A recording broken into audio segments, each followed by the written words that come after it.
দেখো এটা একটা কুমড়ো ক্ষেত আর মাঝে মাঝে তরমুজ গাছও লাগানো আছে। আর দেখো চাষিরা সব ধান নিয়েছে, কেউ নেয়নি, এরকম যে ইয়ে করে রেখেছে, গাদা বানিয়ে রেখেছে। এদিকে দেখো ধানগুলো সব ঝাড়ে ঝিরে ঝিরে এইভাবে সব বিচুলিগুলো ফলগুলো রেখে দিয়েছে। আর এবার তো বৃষ্টি হয়নি, অন্যবার তো বৃষ্টি হয়, লোকের খুব কষ্ট হয়। এবার রোদ থাকলেও তাও একটু কষ্টটা কমই হয়েছে। আর ওদিকে দেখো ধান পিটাচ্ছে এখন না, আর ওদিকে সূর্যি মামা উঠে গেছে। দেখো সকাল সকাল এখানে ধান ঝেড়ে নিচ্ছে। আর আজকে একটু আকাশটা মেঘলা মেঘলা আছে। আর এটা দেখো শশা ক্ষেত, আর পাশে এটা দেখো ঝিঙে ক্ষেত। দেখো ঝিঙে দু একটা হয়ে ঝুলছে। দেখো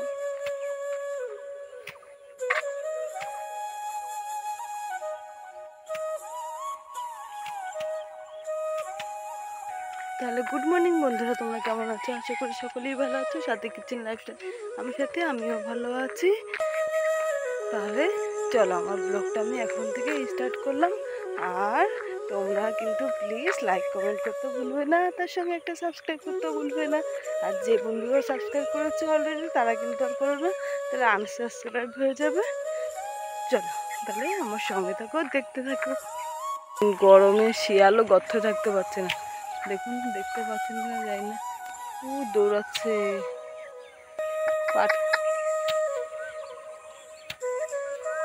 দেখুন মাথা উঁচু করছো, দেখুন শিয়াল একদম জমিটার এখানে দেখা যাচ্ছে না মনে হয়, এখানে দাঁড়িয়ে রয়েছে।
হেঁটে এসে আমার বাড়ির কাজ হয়ে গেছে। দেখো উঠোন সব ঝাড় দিয়েছি, উঠোন ঝাড় দিয়েছি, একদিকে দরজার জল দেওয়া হয়ে গেছে। দেখো সব। আর আজকে মেঘলা মেঘলা ছিল সকাল থেকে, কিন্তু রোদের তাপ আছে ভীষণ। আর ওই গাছটা দেখো।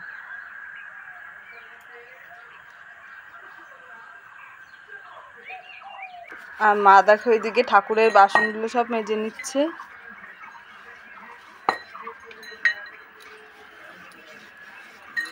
আর এদিকে বিছানাটাও গুছিয়ে নেবো। ছেলে দেখো পড়ছিল খাটের মধ্যে, দেখো বই খাতা এখানে রেখে দিয়ে ও চলে গেছে।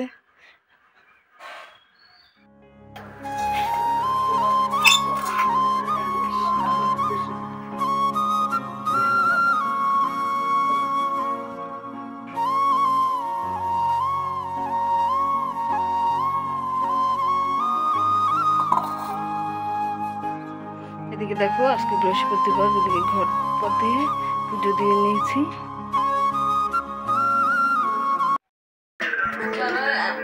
সব স্নান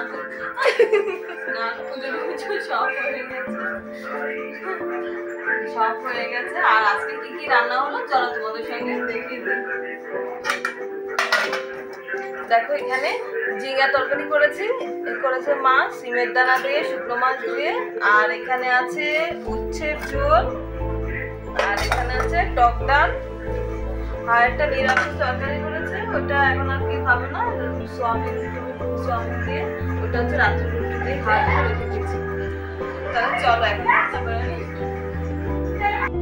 এমনি তোর গরম লাগছে? দেখো বিড়ালগুলো সব গরমে ঘরে ঢুকে গেছে, খাটের তলায় এখানে সেখানে শুয়ে থাকে। আর এখন দেখো রোদটা চলে গেছে। আমাদের বাড়িতে যা রোদ পড়ে বাবা, সহ্য করার মতো এত রোদ, প্রচন্ড গরম। আর এদিকে দেখো এই কলার কাঁদিটা ভেঙে পড়েছে, তোমাদের দাদাভাই কেটে বাড়িতে নিয়ে এসছে, এটা কালকে বাজারে নিয়ে যাবে। আর এদিকে দেখো আমাদের ফ্রিজের জল, এখানে এই জলটা খেলে খুব ভালো লাগে, ঠান্ডা থাকে, প্রচন্ড ঠান্ডা থাকে। ফ্রিজের জলটা তো ডাইরেক্ট কলা পাতা, এই জলটা না দেখো ঠান্ডা। এখন একটু ঠান্ডা জল খেয়ে নিই। এবং দাদাভাইকে জলটা দিয়ে দিলাম। দেখলাম রান্না করে একটা পেঁপে আছে, এই পেঁপেটা এখন নিয়ে কেটে নেব। আর ওইদিকে দেখো বাবু ভাগবত পাঠ করতে বসেছে, বসে বসে পাঠ করছে। বাবা এই গরম যা পড়েছে, গরম মনে হয় আর এই টিকাই যাচ্ছে না। এখন তো বৃষ্টি বৃষ্টি কোনো কিছু হচ্ছে না, এত ভাবসা গরম। আর আমাদের একটা টিনের ঘর, বুঝতে পারছি ভীষণ গরম হয়েছে। হয়তো এই যে সন্ধ্যার পর থেকে আস্তে আস্তে ঠান্ডা হবে, তখন অতটুকু অসুবিধা হবে না। তাই মানে এই ব্লগে তেমন কিছু শেয়ার করা হয়নি, যা পেরেছি তাই করেছি। কিন্তু তোমরা কেউ আমার হাতটা ছেড়ে চলে যেও না প্লিজ, তোমরা সঙ্গে থেকো আমার।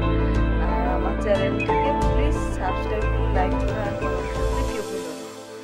আর আজকে সকালবেলা তো দেখেছো শিয়াল পর্যন্ত গরমে ছুটোছুটি করছিল। আমি তো তখন মানে তুলছিলাম যখন, তখন ভিডিওটা ক্লিক করা হয়নি, এতে তুলতে পারিনি। পরে দেখছি মোবাইল ধরে দাঁড়িয়েছিলাম, কিন্তু কিছুই তোলা হয়নি। তাহলে আজকের মতন বন্ধুরা টাটা, তোমরা সবাই ভালো থাকবে, সুস্থ থাকবে, আর প্লিজ আমার পাশে থাকবে।